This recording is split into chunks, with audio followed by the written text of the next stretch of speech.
नमस्कार. वैचारिक समृद्धी माणसाला मोठं करत असते. म्हणून स्वतःशीच वाद कराल तर सर्व प्रश्नांची उत्तरं सापडतील.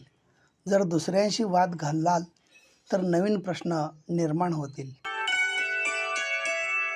तसं आयुष्यात कुणी फार व्यस्त वगैरे काही नसतं. जो तो आपण किती महत्त्वाचे आहोत त्यानुसार आपल्याला वेळ देत असतो. शास्त्राच्या धाकावर बळावलेला धर्म जेव्हा दुसऱ्या धर्मात वैचारिक क्रांती होते तेव्हा लयाला जातो.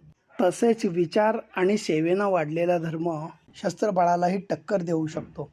हाती शस्त्र येणं हे दुबळेपणाचं लक्षण आहे. मग ते शस्त्र बंदूक असो, लाठी असो किंवा बूट.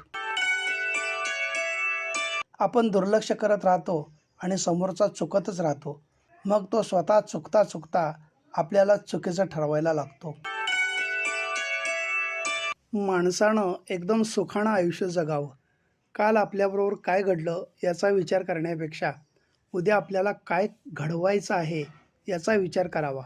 कारण आपण जन्माला फक्त गेलेले दिवस मोजण्यासाठी नाही तर उरलेले दिवस संपवायला जन्माला आलो आहे. धन्यवाद.